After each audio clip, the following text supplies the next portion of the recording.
Friends, as a seller क्या आपने कभी ये सोचा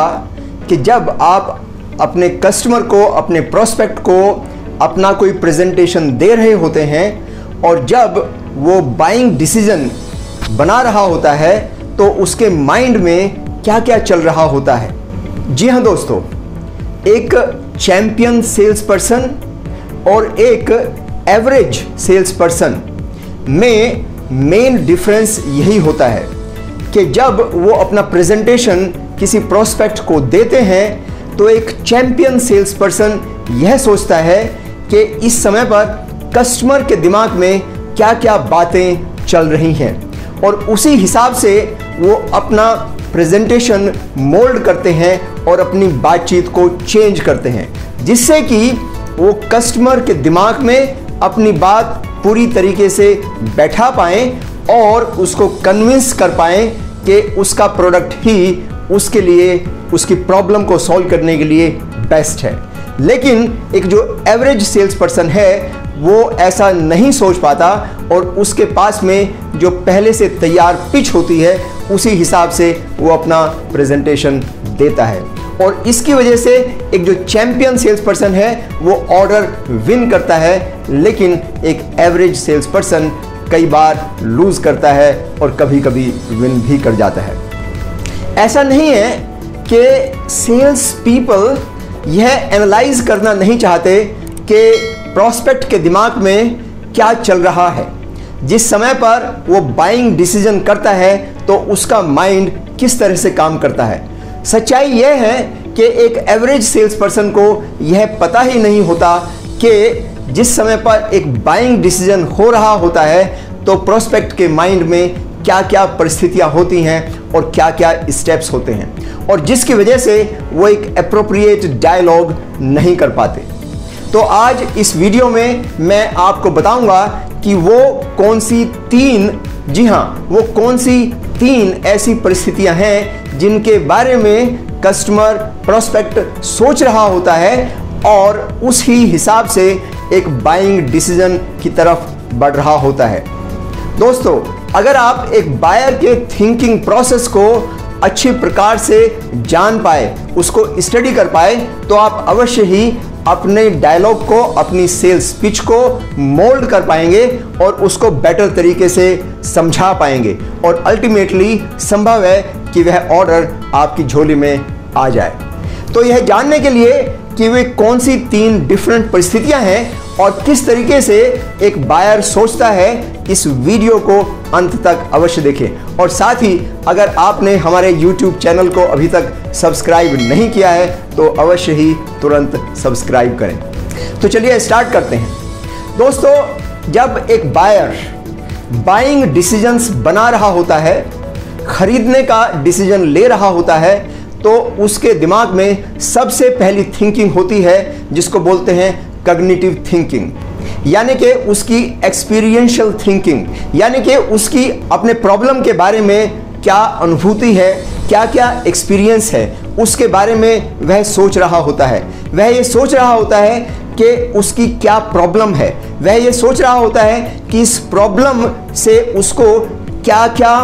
पेन्स हो रहे हैं, क्या क्या नुकसान हो रहे हैं और किस प्रकार से उस प्रॉब्लम को वो दूर कर सकता है, उस प्रॉब्लम के लिए एक बेस्ट प्रोडक्ट क्या हो सकता है। ये सब बातें उस समय पर उसके दिमाग में चल रही होती हैं। तो यहाँ पर जो सेलर होता है उसे ये समझना चाहिए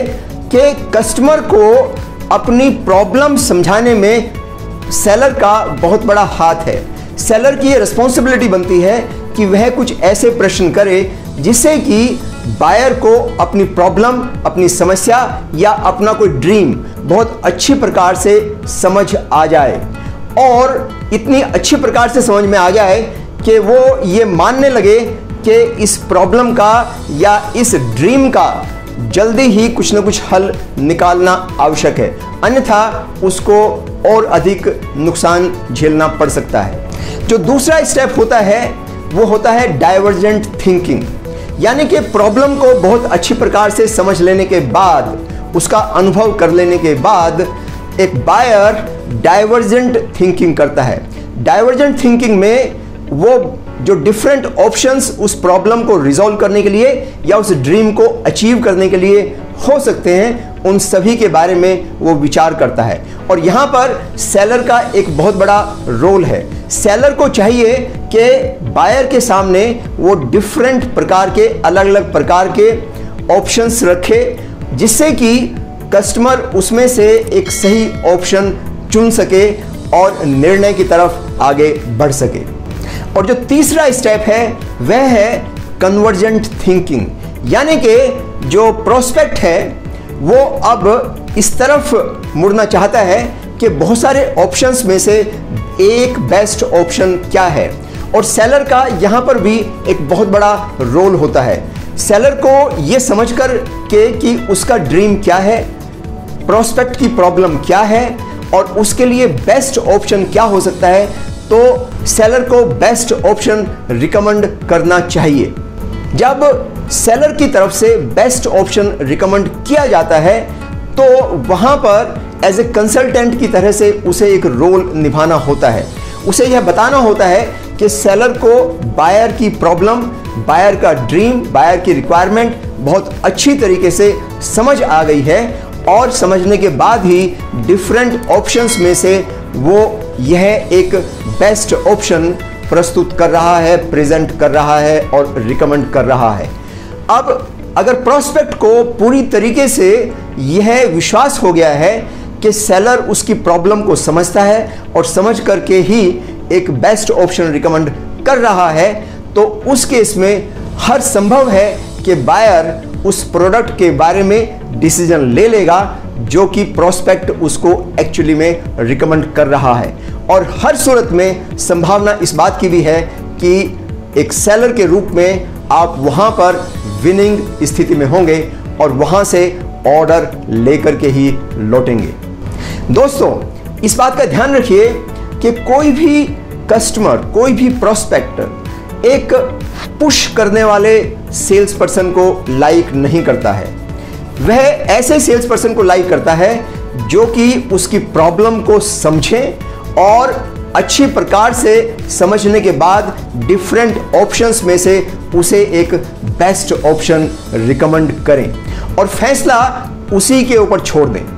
हालांकि सेलर का एक बहुत बड़ा रोल होता है डिसीजन लिवाने में, डिसीजन को परिपूर्ण करने में, एंड उसको सेलर की इस अप्रोच को प्रोस्पेक्ट पसंद भी करता है, लाइक भी करता है, लेकिन वो पुश करना नहीं पसंद करता। तो एज ए सेल्स पर्सन अगर आप ये तीनों स्टेप्स समझ पाए तो आप अपने प्रोस्पेक्ट को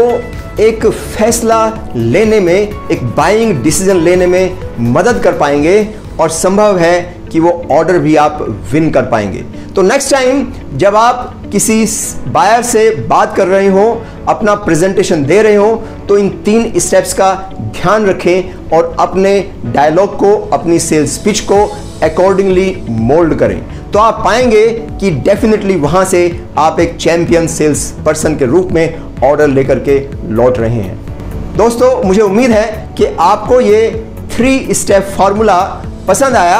और आप जब अगली बार मिलेंगे अपने प्रोस्पेक्ट से तो इस फार्मूले को अवश्य ही यूज करेंगे। दोस्तों, अगर इस वीडियो के कंटेंट आपको पसंद आए तो आप अपने दोस्तों के साथ भी इसको शेयर करें जिससे कि वो भी इससे लाभान्वित हों।